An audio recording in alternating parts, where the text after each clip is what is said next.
네, 그리고 오랜만에 저희가 시정 얘기도 한번 해보도록 하겠습니다. 참 애매한 시점에 와 있는 상황에서 대회 여건들이 그렇게 녹록지만은 않은데요. 전략 어떻게 세워야 될지 저희가 함께 알아보도록 하겠습니다. 유안타증권 설릉역 지점의 박진희 부장과 함께합니다. 안녕하십니까? 네, 안녕하세요. 네, 안녕하세요. 제 이슈엔 현장에서 이렇게 인사드리는 건 오랜만인 것 같습니다. 저희가 이제 한번 전략을 또 여쭤봐야 될 것 같은데요. 먼저 벨기에 브뤼셀 테러 얘기를 안 할 수가 없을 것 같아요. 굉장히 슬픈 일이지만 증시에는 그래도 걱정했던 것보다는 많이 악영향을 끼치지는 않는 것 같은데요. 좀 어떻게 판단하고 계세요? 네, 실질적으로 그런 테러들이 계속적으로 좀 있어 왔었고, 다시 뉴스에 나왔습니다만은 사상자 규모가 생각보다는 많이 크지 않았던 상황이었었고요. 오히려 그런 부분들이 시장에 있어서 어제 미국 시장에서도 크게 영향을 좀 주지 못했던 부분들이 시장에서 어느 정도 좀 안도감을 보여주는 것 같습니다. 그러다 보니까 항공주들도 대한항공 소폭 빠지고 있긴 합니다만 오히려 아시아나항공 플러스로 좀 전환되는 모습도 보실 수가 있겠고요. 면세점이나 여행 관련주들은 조금 타격이 있는 것 같습니다. 심리적으로. 그러다 보니까 최근에 좀 조정받던 터였었기 때문에 오히려 좀 추가적인 조정도 나오고 있습니다만은 테러 자체가 시장을 바꿀 수 있는 큰 문제는 좀 되지 않고 있는 상황이라서 시장이 현재 추세를 좀 계속적으로 좀 이어나가는 흐름이 시장 전반적으로 좀 이어지는 것 같습니다.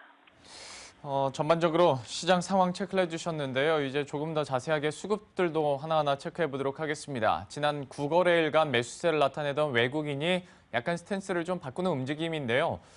현재 이 시점 매수 강도가 그렇게 큰 것 같지는 않은데 좀 어떻게 판단하고 계세요?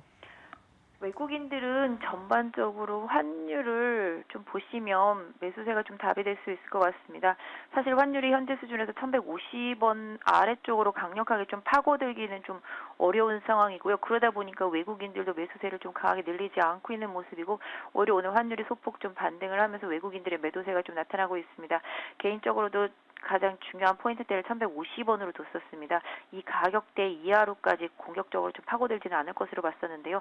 지수도 역시 2000선에 다시 한번 막히는 모습 나오면서 외국인들의 매도세가 좀 이어지는 모습인데요. 그렇다고 외국인들의 매도세가 자극적으로 아주 크지는 않습니다. 그럼에도 불구하고 종목들이 다시 한번 고점을 돌파하지 못하는 모습이 나타나고 있어서 전반적인 시장이 2000선에 대한 강한 저항을 이어가고 있는 모습인데요.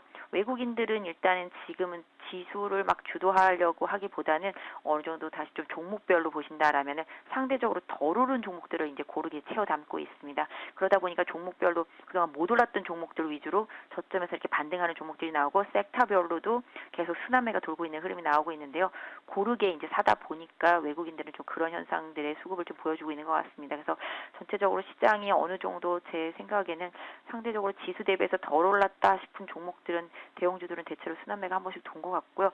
지금은 개별주 내지는 2차, 3차 파급 효과를 보이는 코스닥에 있는 종목들이 움직이고 있는 장세라서 이렇게 종목들이 한 바퀴씩 다 돌고 나면은 좀 시장의 변동성이 다시 좀 커질 수 있을 것 같은데요. 일단 외국인들이 강력하게 팔고 있지는 않지만 지금의 환율대에서는 또 강력하게 사기도 조금 약간 어려운 시점이기 때문에 지금에 있어서 매도를 논하기는 조금 이르다고 할 수도 있겠지만 그렇다고 공격적인 매수를 지수 관련주로 좀 감행하기도 좀 어려운 포인트가 아닌가라고 보여지고 있고요. 일단 외국인들은 조금 관망 자세를 좀 취하지 않을까 싶습니다.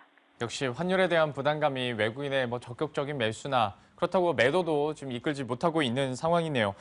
자, 그렇다면 이제 좀 더 구체적인 전략을 한번 세워보도록 할 텐데요. 사실 어제 또 저희가 다른 프로그램에서도 시세 연속성이 없다. 그래서 종목 고르기가 힘들다 얘기를 해 주셨었잖아요. 과연 그렇다면 투자를 할 때 어디에서 좀 포인트를 맞춰야 될지 고민이 될 것 같습니다. 아이디어 좀 얘기를 해주시죠.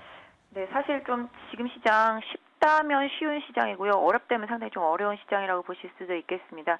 대형주들만 매수하시고 경기 민감 섹터주들만 매수하시는 분들이라면은 아마 지금 이게 들고 있기도 그렇고 더 사기도 그렇고 팔기도 그렇고 안 팔기도 그렇고 정말 고민이 아마 많은 시간이 되지 않을까 싶습니다.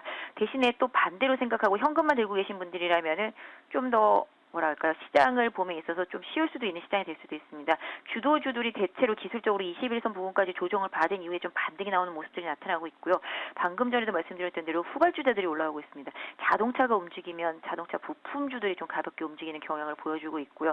또 상대적으로 지수와 연관성은 있지만 상대적으로 외국인들의 매수세가 경기 민감주들이 좀 집중되다 보니까 상대적으로 소외돼서 못 올라왔던 종목들이 후발주자들 쪽으로 계속 따라 올라오고 있는 경향들 상당히 좀 많이 보여주고 있거든요. 그래서 1등보다는 2등, 3등주 내지는 코스닥 쪽에서도 그동안 좀 지수 견인력은 있었지만 선조정을 받았던 종목 섹터들이 계속 순환매가 돌고 있고 또 특히 지금은 약간 이슈나 뉴스 이런 쪽에 좀 민감하게 움직이는 흐름들이 좀 나오고 있어서 이런 부분들을 좀 잘 활용하시면 단기 대응에서는 조금 유리하겠지만 뭐 그렇다고 그런 종목들을 선제적으로 미리 사놓고 기다리는 뭐 해안이 사실 있는 것도 사실 아니라서 상당히 많이 힘들 수도 있겠는데요.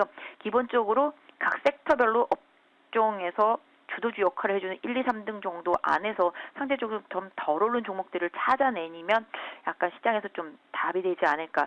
뭐 그런 측면에서 건자재 섹터주들이 오늘 좀 강하게 올라오고 있는 모습들도 나오고 있고 그 다음에 자동차 부품 섹터주들도 연속성을 가지고 조금 움직이는 부분들도 계속 나오고 있고요. 그래서 이런 부분들로 초대형주에서 약간 비껴나간 섹터 내 종목들을 좀 활용하신다면 조금 더 도움이 되지 않을까 싶습니다. 그럼 저도 더 이상 애둘러서 여쭤보진 않겠습니다. 우리가 관심 가져볼 만한 업종이나 종목 좀 간단하게 체크를 해주시죠. 근데 저는 개인적으로 방금 전에 말씀드렸던 건자재 섹터주들 긍정적으로 좀 보고 있어서 좀 저점 매수를 하면 좋겠다 싶었는데 사실은 좀 오늘 많이 올라왔습니다. 어제 정도가 딱 타이밍이 좋았을 것 같은데요. 일단 오늘 많이 올라왔지만 보유하신 분들한테는 기회가 될 수 있을 것 같고요. 만약에 신규로 좀 접근하시고자 하시는 분들이라면은 궁극적으로는 일단은 뭐 2차 전지 섹터, 전기차 섹터, 스마트카 sek터 이런 자동차 내에서도 전기차, 스마트카, 2차 전지 쪽으로 연결되어 있는 섹터들을 일단 급격하게 매수하기보다는 좀 분할 쪽으로 지금 좀 들어가 보시면 어떨까 싶습니다. 사실 2차 전지 관련해서 중국 쪽에서의 좀 부담감 때문에 그동안 많이 급락했었는데요. 이 부분이 약간 해소될 개연성이 생기고 있고 또 유가 자체도 좀 올라오고 있기 때문에 실질적으로 먼 안목에서 전기차를 본다라면은 아직도 멀었다고 볼 수 있겠지만 커지고 있는 중국 시장을 생각한다라면은 다시 한번 흐름이 좀 나올 수도 있기 때문에 2차 전지 제조 장비라든지 뭐 관련 재료라든지 이런 쪽들 다시 한번 좀 살펴보시면 좀 좋은 기회가 되지 않을까 싶고요.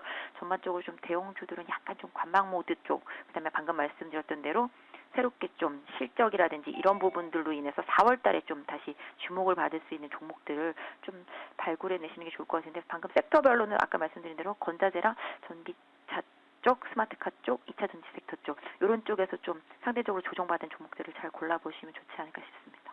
예, 역시 전반적으로 공통점이 대형주보다는 중소형주 얘기를 해주셨는데요. 건자재, 스마트카, 2차 전지 관련주 여러분들도 좀 유심히 지켜보시면 좋을 것 같습니다. 지금까지 유안타증권 설릉역 지점의 박진희 부장과 함께했습니다. 고맙습니다. 네, 감사합니다. 네. 자, 이렇게 시장 전략 세워드렸고요. 바로 이어서 현장 플러스 이어가 보도록 하겠습니다.